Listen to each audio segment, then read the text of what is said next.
Greetings, our Hebrew Israelite brothers and sisters. This is L.D. Smith, the watchman on the wall. Israel, we have a hot topic tonight. As a matter of fact, we're going to be dealing with current events. Yes, we're going to be dealing with the homosexual and the gay lesbian marriage that has just ran all 50 states. All right, but we're going to be dealing with tonight about how the Most High looks at things like that. Israel, grab that King James.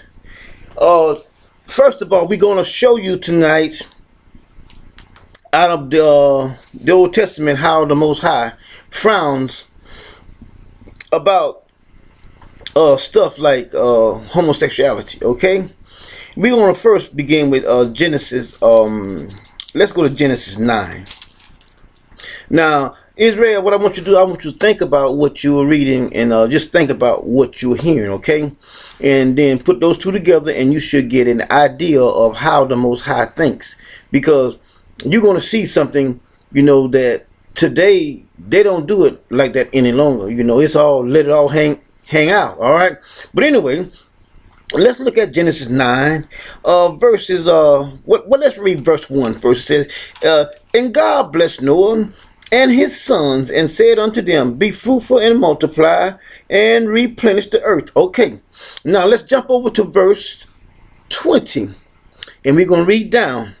It says, and Noah began to be an husband, and he planted a vineyard, and he drank of the wine and was drunk, and he was uncovered within his tent. Okay, Noah had a vineyard, and he made him some wine off the grapes and stuff that he had out there, and he got drunk, but he got drunk inside his own house.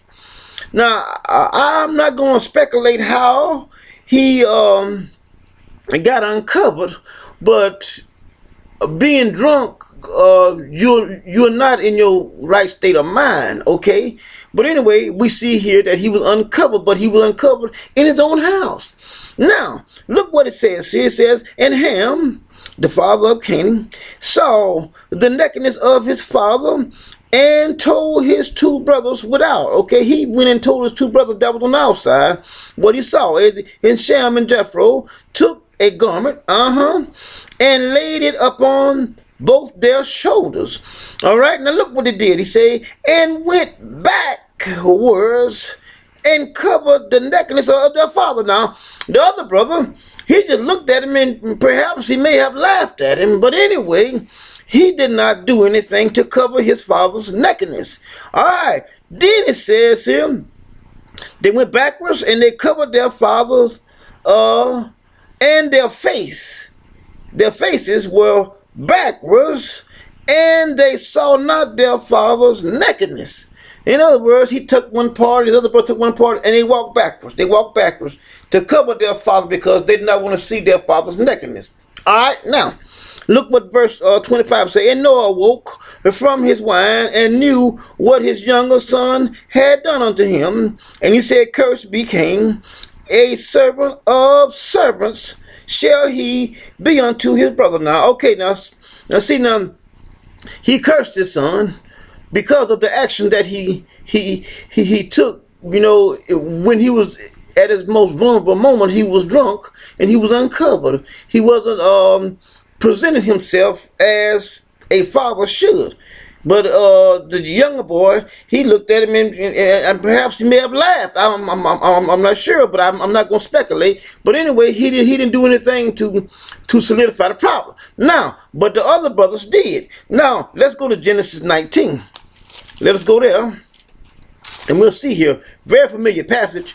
A story that pretty much all of us have heard at some time when we was in Christianity, before the Most High woke us up. But anyway, let us look here at Genesis chapter 19. Let's look at verses 1 through 13. It says, and there came two angels to Sodom at eve. And Lot sat in the gate of Sodom, and Lot, seeing them, rose up and rose up to meet them, and he bowed himself with his face toward the ground.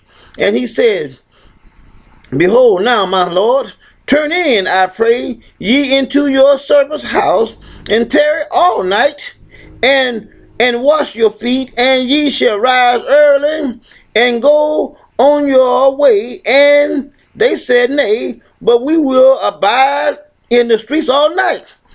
Okay, and he pressed upon them greatly, and they turned in unto him, and entered into his house, and he made them a feast, and did bake unleavened bread, and they did eat. Okay, now look at verse 4.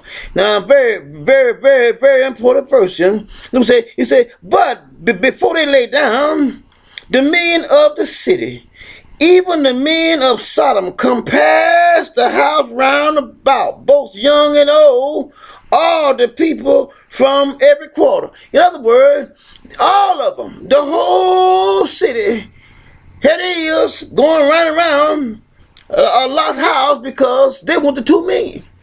They want to gang rape these two angels. All right, now look what happens here.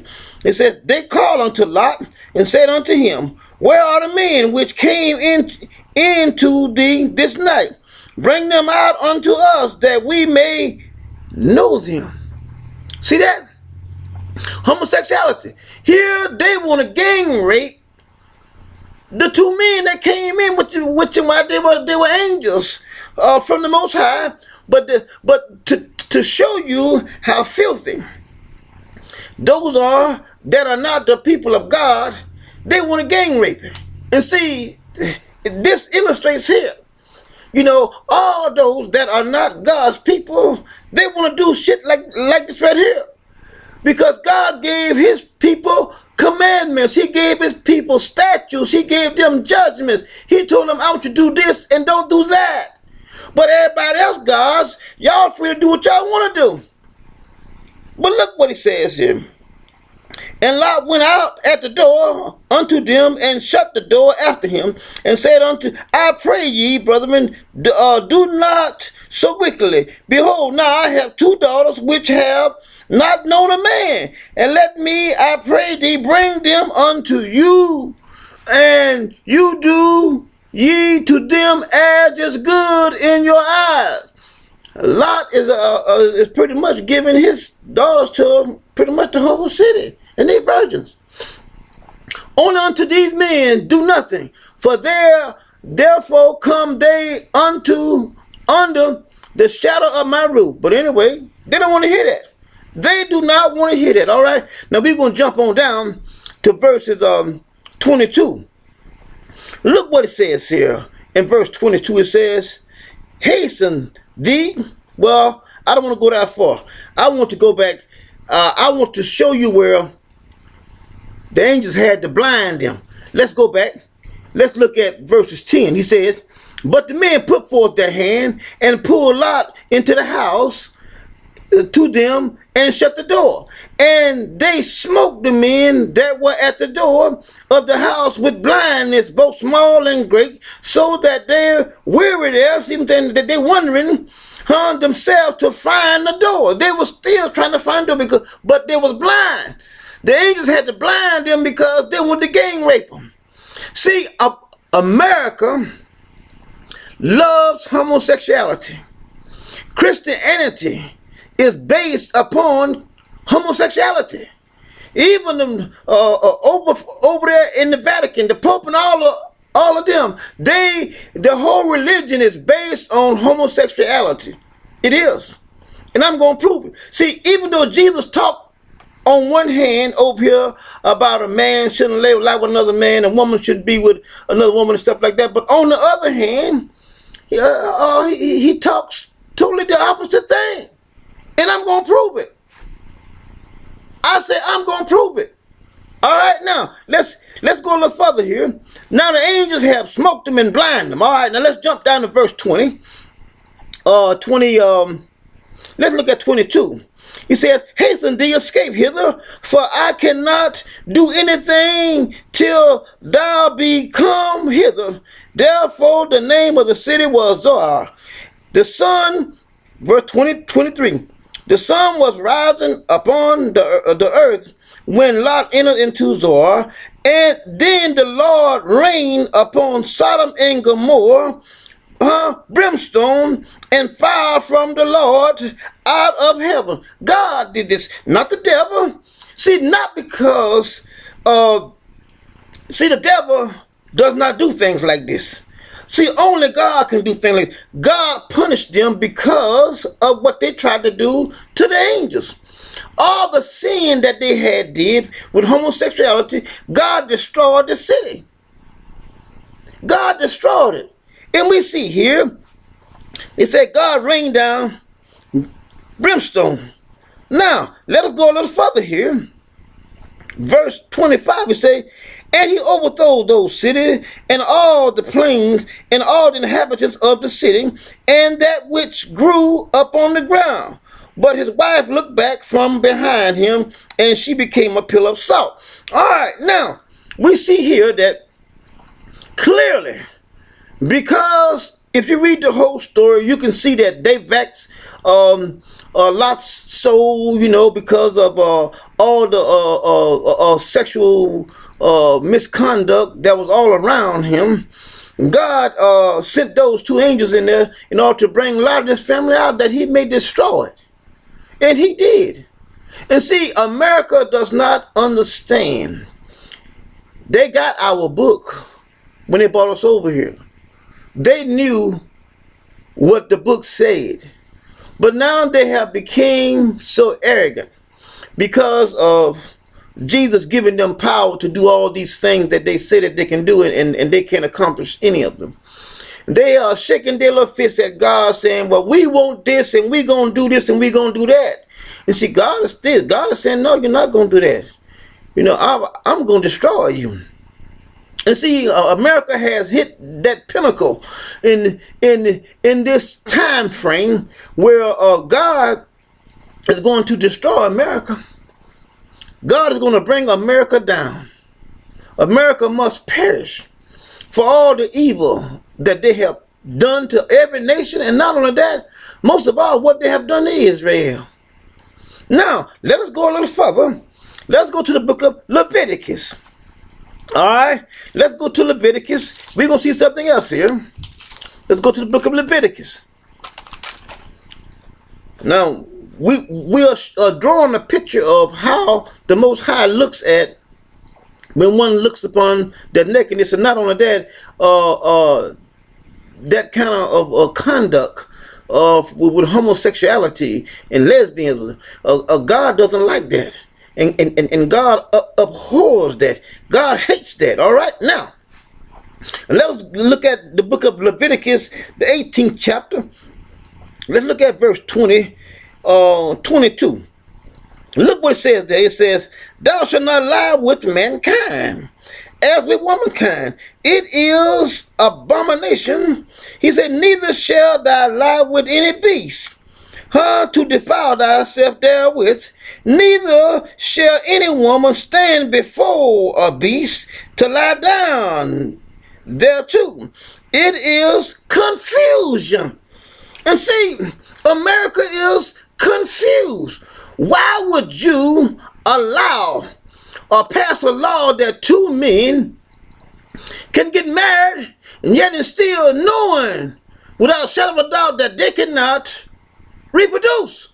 And see, most people really don't understand what sex was really made for. It wasn't really made for enjoyment, even though there is enjoyment in it for you. But he said for you to multiply and replenish the earth. That's what it was really meant for. Even though there's some enjoyment in it for you, the main goal was to replenish the earth. But here you will pass a law for two men or two women to get married, yet and still they cannot fulfill the promises of the Most High. That's confused. Not only that, you will make a law that's downtown on the dockets, either on the books, saying that it is unlawful to commit sodomy. But yet and still, what else is there left for two men to do? And that's my question.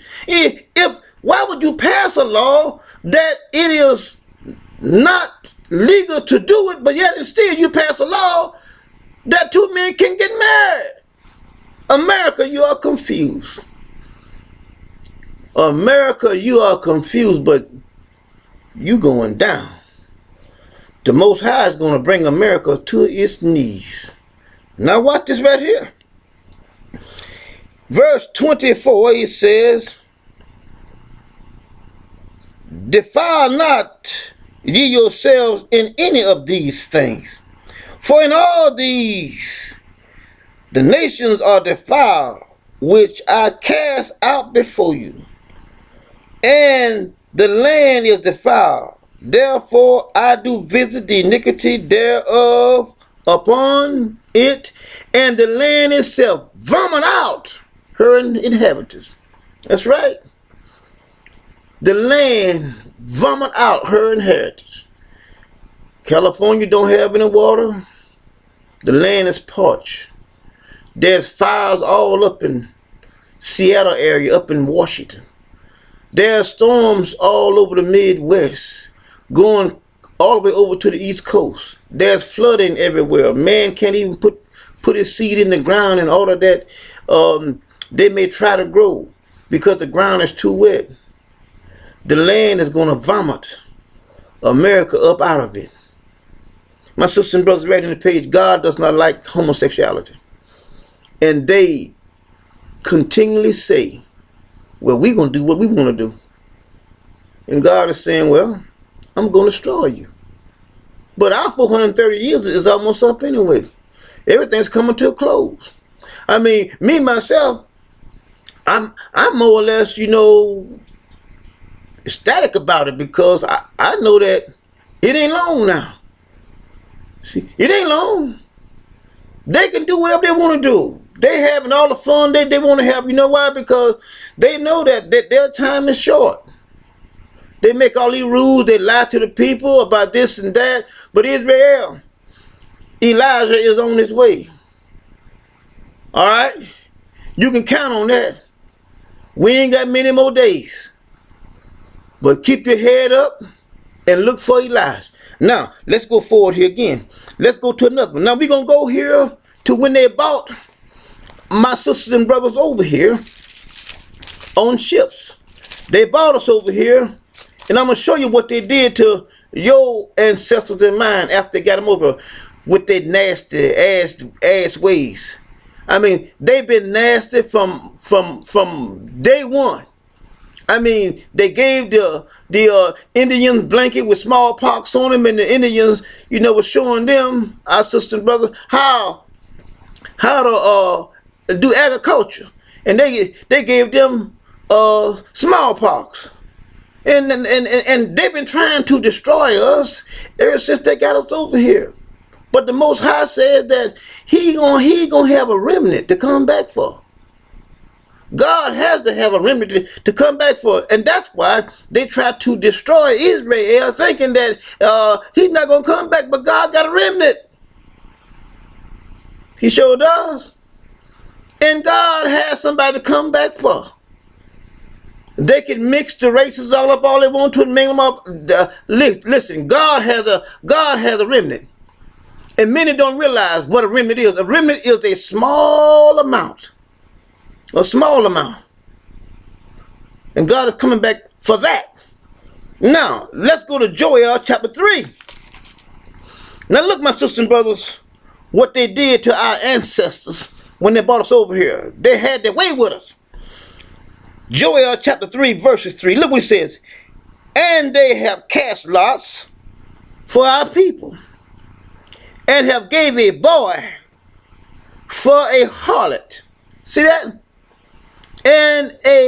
And sold a girl for wine that they may drink. And see, when I was a small kid, I remember the older folks.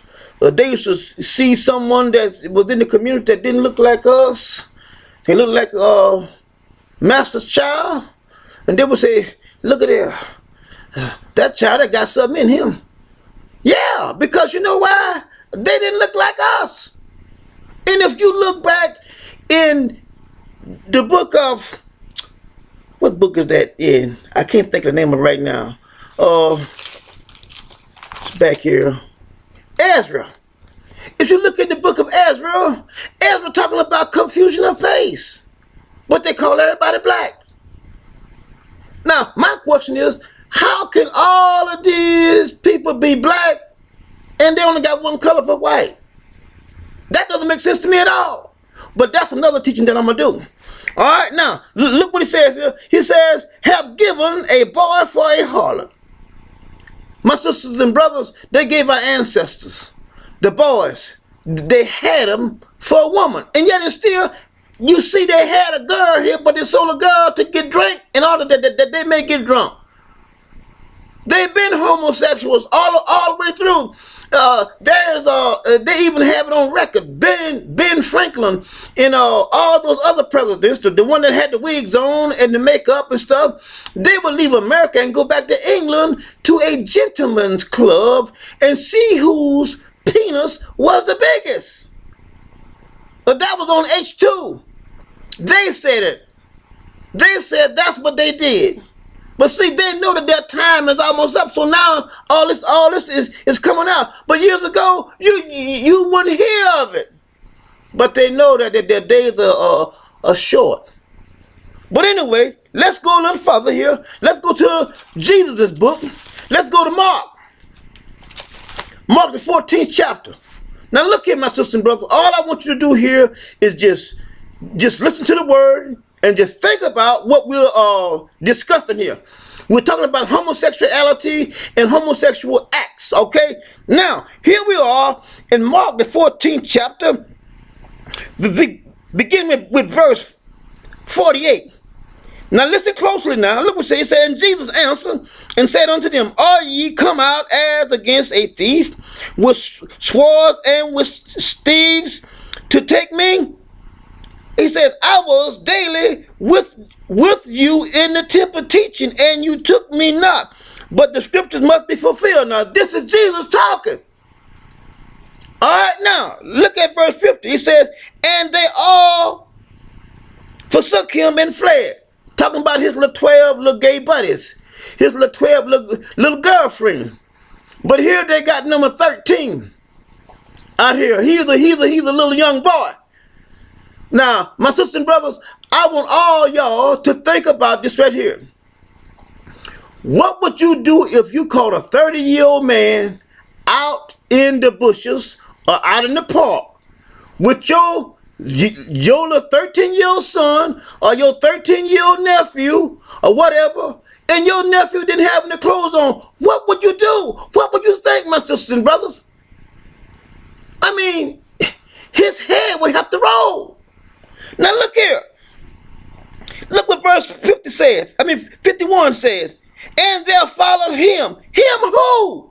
Jesus. Now, if the boy was with the other 12 little gay blades, he would have left with them.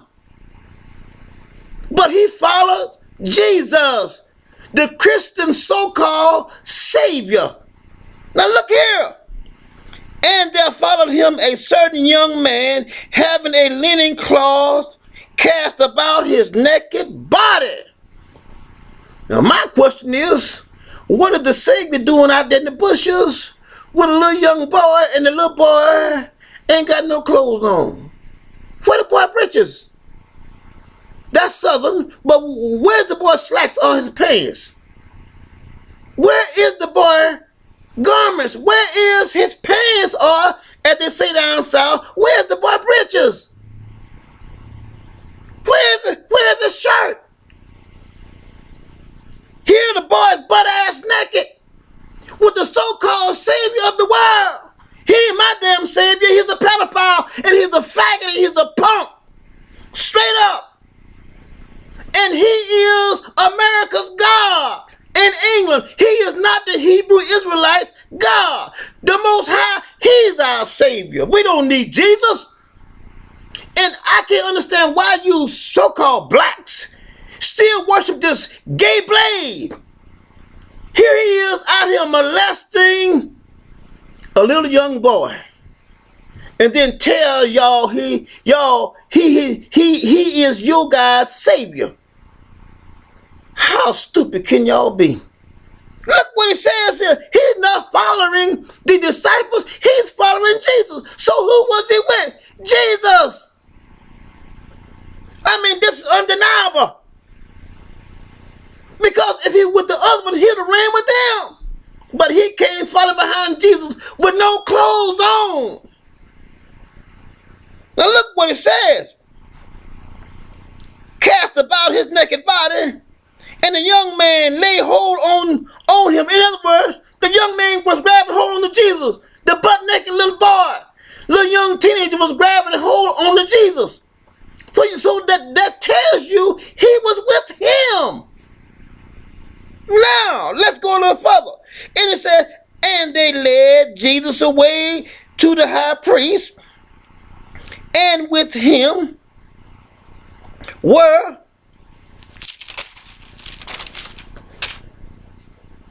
assembled all the chief priests and the elders and the scribes. Now, but let's look at latter part of 51. It says, his naked body, cast about his naked body, and the young man laid hold on to Jesus. And 52 says, and he left the linen cloth and fled from them naked. So in other words, when they came out to arrest Jesus, it was more or less like a surprise. And the young child couldn't put his clothes back on. But Jesus Christianity is based on homosexuality. I can't see why the Christians can't see it. T.D. Jakes, Creflo, Kenneth Copeland, all of them. Leroy Thompson, all of them. When they meet to these conventions, they talk to one another, you know, like they're a girlfriend and boyfriend. Jake tell Thomas, okay, now Thomas, it's your time to catch. Because tonight I'm pitching. Kenneth Copeland tells Creflo, okay, Creflo, it's your time to catch. I'm pitching tonight. Creflo, he like a little bitch. Yeah, I caught last time. No, you catching tonight. They all is nothing but faggots and punks, every one of them. But they got wives in order to cloak it. My sisters and brothers, Christianity is based on homosexuality. It's right here in the pages. My sisters and brothers, we here, Lie to Me No More. We thank you for allowing us to come into your homes. Until our next Sabbath, shalom.